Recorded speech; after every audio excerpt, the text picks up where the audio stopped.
SOS Jeunesse et Défis a été retenu suite à un processus qui a commencé en 2020 et qui a abouti vraiment à la sélection de SOSJD en avril 2021.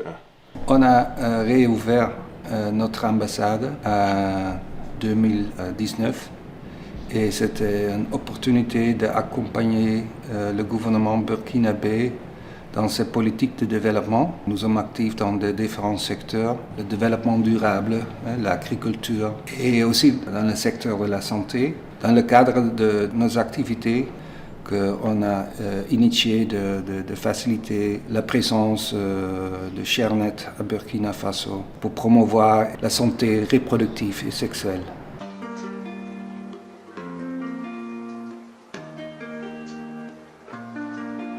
ShareNet Burkina Faso est une plateforme de gestion des connaissances dans le domaine des droits sexuels et reproductifs. Donc, la plateforme a été lancée au Burkina Faso en avril 2021 avec l'appui financier du ministère des Affaires étrangères des Pays-Bas à travers la maison mère qui est ShareNet International. Donc, au niveau du Burkina Faso, la plateforme est hébergée par SOS Jeunesse et Défis, qui est soutenue par un comité de pilotage pour la bonne exécution du projet. SOSJD, par le passé, nous avons toujours travaillé avec les acteurs de la société civile. On puisse toujours avoir des espaces d'échange et également sur le ministère pour que les connaissances là soient harmonisées. Il faut dire qu'au niveau de ShareNet Burkina, en termes d'approche, nous nous allions avec la stratégie au niveau international implémentée par ShareNet International. Et dans ce sens, nous nous allions vraiment aux différents axes. Les activités étaient axées sur 4 volets. Vous avez d'abord la génération des connaissances, comment on fait de sorte à générer les connaissances, que ce soit audio, que ce soit visuel, que ce soit en papier. L'autre axe était vraiment de s'assurer que ces connaissances-là sont traduites dans des formats accessibles à tout le monde. Il y a aussi le partage, ça veut dire comment on fait de sorte à partager ce qui est généré, ce qui est traduit pour que ça puisse atteindre les cibles. Et enfin, le réseautage. On dit ShareNet, ça veut dire partager, network en anglais qui veut dire réseauter. Et aussi les communautés de pratique. C'est des regroupements de personnes physiques, de personnes morales qui ont surtout un intérêt sur un sujet bien précis.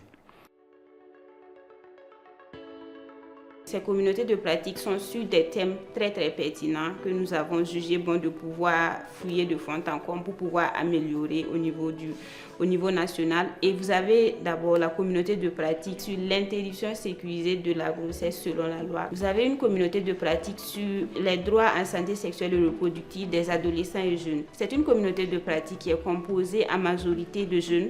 La troisième communauté de pratique, c'est la communauté de pratique sur la lutte contre les stupéfiants.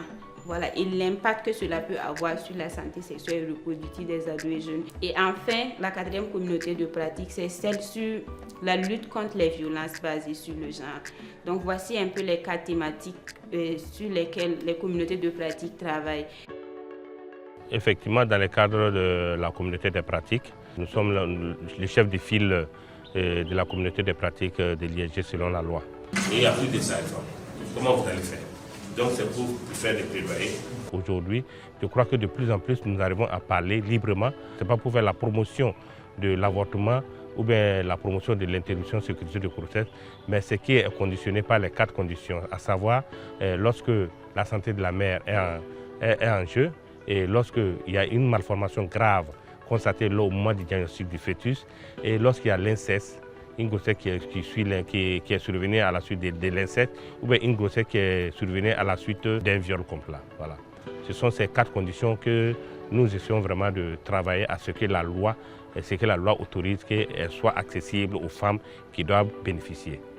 Pour avoir quelque chose à présenter, je ne vais pas venir dire qu'on n'a pas quelque chose à présenter. Quand il y aura des apports, avec plaisir, on va les prendre et essayer de les initier. Ma communauté, c'est la communauté de pratique des SRAJ. C'est une communauté dans laquelle nous menons nos réflexions autour des droits en SR, c'est-à-dire la santé reproductive, et qui est spécifiquement liée à la jeunesse. Au sein de notre communauté, nous avons eu à mener plusieurs activités.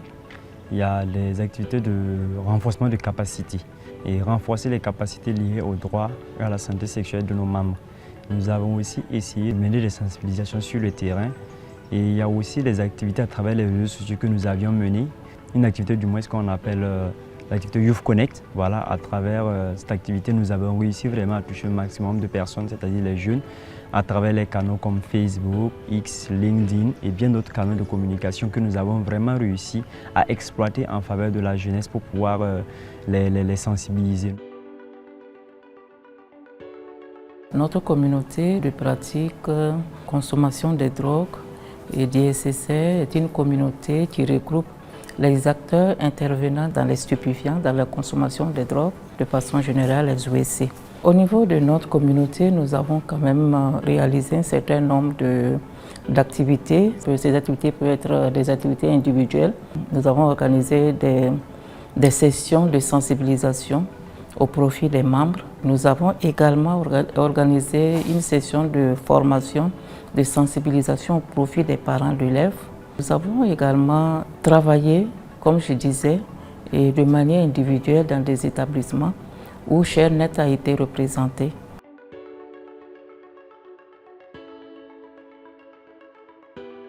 Je suis membre de la communauté de pratique violence basée sur le genre de ShareNet Burkina Faso.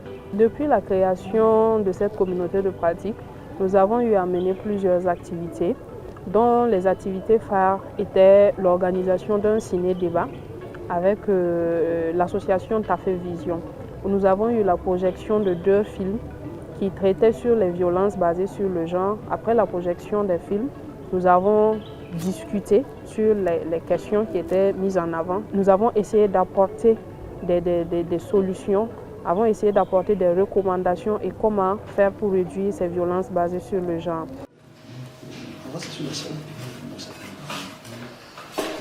Lorsque vous voyez un peu l'approche du projet, il s'agit donc de mobiliser les parties prenantes en matière de DSSR. Donc c'est beaucoup d'activités, c'est beaucoup d'acteurs. Vous avez des chercheurs là-dedans, vous avez des programmatiques, et vous avez des jeunes, j'ai vu souvent des répondants des religieux. Et souvent pour mobiliser tous ces acteurs, c'est pas aussi évident. Notre rôle, c'est un rôle quand même de conseil et d'orientation stratégique pour permettre quand même au programme d'aller dans le bon sens. Il faut dire que depuis la mise en œuvre même du projet, bien vrai que nous avons pu effectuer toutes les activités qui étaient déjà programmées. Et il y a eu même d'autres activités que nous n'avons même pas prévues, mais nous avons pu les réaliser. Nous avons rencontré des défis. Par exemple, au niveau du suivi même des produits de connaissance, ce n'était pas du tout simple. Parce qu'il y a des bénéficiaires qui venaient d'un autre pays. Je peux citer par exemple un Guinéen, Dr Kourma, qui a bénéficié d'une subvention de ShareNet.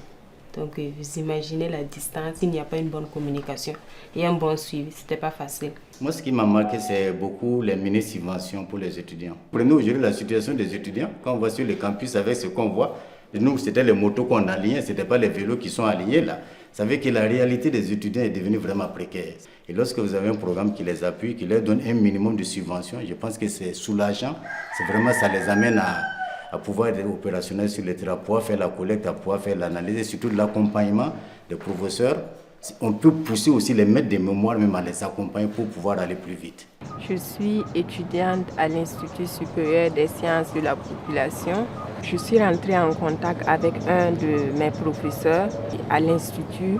C'est dans cette lancée qu'elle a commencé à m'inviter un peu à participer aux ateliers de SOS-JD. Et je pense que c'est dans ce cadre-là que j'ai fait la connaissance de ShareNet. Déjà, les difficultés, je dirais, c'était les difficultés financières. Et avec la subvention, je pense bien que je peux très bien soumettre le document et en plus de ça, me permettre certaines facilités.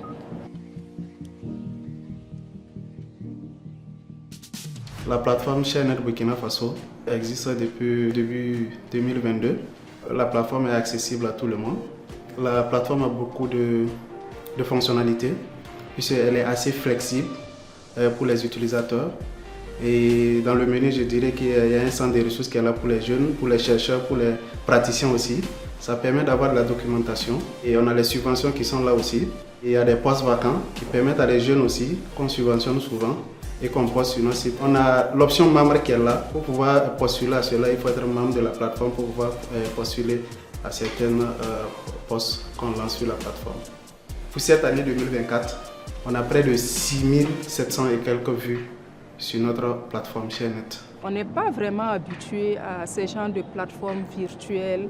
On est habitué à aller en bibliothèque, aller rencontrer physiquement des gens. Donc ce n'était pas évident. Il a fallu que l'ambassade puisse participer à la mobilisation des partenaires pour que surtout les organisations puissent vraiment s'inscrire au niveau de cette plateforme. Dès la mise en place justement de la plateforme, nous alimentions justement ShareNet Burkina avec notre bulletin que nous appelons Ingénieur Elf Koumakan. Donc Ingénieur Elf Koumakan, c'était un bulletin trimestriel qui rendait compte des actions que nous menions dans le domaine de la santé sexuelle et de la reproduction sur les différents projets que nous menions. Toutes les organisations venant sur cette plateforme trouvent là-bas en réalité des réponses à la question certainement qui se posent et ça permet d'améliorer leur pratique opérationnelle. L'autre élément important, c'est le réseautage.